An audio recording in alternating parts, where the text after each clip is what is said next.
So today I wanted to do a quick update video on this. So we are once back again in snow season, and I'm getting questions on my original review of the Ruroc Lite along with the Bluetooth Shockwave system. So I thought I'd do a quick update video to give you a long-term review, answer some of those questions that keep coming up, and tell you what I really think a year later. So firstly, do I still think that the helmet is any good? Yeah, I stand by everything that I said in that video. It looks good, it performs well, and has the added bonus of being able to remove the ear cups so that you can wear it with a beanie or with your goggle strap under if you are that way inclined. So speaking of the ear cups, in the original video I mentioned that they came out, which was quite annoying, but in reality, like after using this for a year, how bad is that? And generally they don't disconnect when you've got the helmet on. It's usually when you're trying to put the helmet on or take the helmet off. But I've kind of gotten used to how to do that without this happening, so it happens very, very rarely. The thing I didn't mention in that video is that when they come out, they're kind of held on because of the way the straps loop around those ear cups anyway, so it's not like they fall off the helmet. The other thing is that after a while, if this does happen, and you realize that it's kind of a little bit loose, it is extremely easy just to clip that back in. After you've done this a few times, it becomes like second nature. You don't even have to look at it, you don't have to take the helmet off or anything like that. It's really not as annoying as I thought it would be. That said, as an improvement for this helmet in the future, it would be amazing if there was some kind of latch, like on the mask section of the RG1 DX, that will hold that in solidly, so you know that that's not going to come out.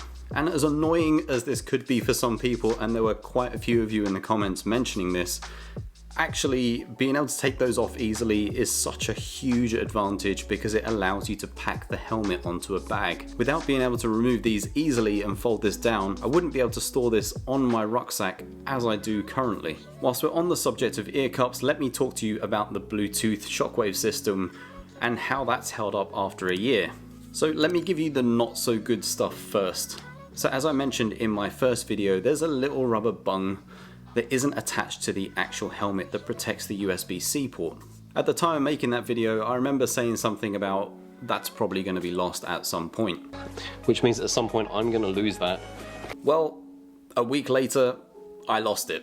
Now, the Bluetooth system still works. Granted, it is not waterproof anymore, but I've skied in heavy snowfall, even heavy rain as well, and it seems to be still working fine, but it is just annoying that that came out and I can't get another one of those now. Another thing I noticed about the Bluetooth Shockwave system is that whilst on the phone I can hear the other person, but they can't hear me, so I'm assuming that there's no microphone to make phone calls with it. It would be great if Ruroc or someone else that has this system could confirm whether there's supposed to be a microphone and my one's not working, or actually there isn't a microphone at all in there. Charging the Shockwave system is slightly annoying. I've had tons of messages and comments saying that my Shockwave system doesn't work, what do I do? And usually the fix is pretty simple. This isn't actually a Ruroc thing. USB-C is not a standard across absolutely everything.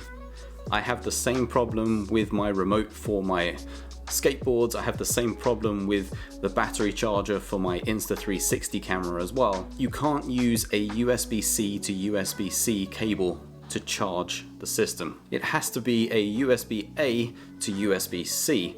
What I've found is that these aren't standard either, so either use the one that comes with the helmet, or I believe that the GoPro ones work as well, or if you have an electric skateboard, those cables work too. But it is kind of annoying because there's no way of knowing whether it's charging or not until you put the helmet on and turn the system on. So maybe just a tiny LED to let you know that it's actually charging and you've got the right cable in there would be a great addition for a future version. But that's it for the bad stuff when it comes to the Shockwave. I find the audio pretty loud. It's loud enough for what I need when I'm riding, and I use these all day when I'm out on the slopes. I have a carved system giving me audio feedback constantly as I'm skiing, and let me know if you want to see a video on that in the comments and I'll be happy to make it. And even with this constant audio feedback, there's enough battery to last for 2 days. I haven't tested it past that, although there's still plenty of battery left, so maybe it will last for a 3rd day. I haven't tried it, so I don't know. The other great thing about this Bluetooth system, and speaking to other people that are using other Bluetooth systems, is that it doesn't affect the comfort of the helmet. You don't feel the Shockwave speakers when you add them in there. Ruroc have really designed this well so that it makes no difference to whether you're using the normal ear cups or these ones, it feels exactly the same. That can't be said of some of the other Bluetooth systems which have either bigger speakers or they've been slotted in behind the kind of protective padding. With this, you wouldn't even notice whether the Shockwave system is in there or not, so you can ski with this all day without your ears getting tired. So let's get to the goggles for the Ruroc Lite.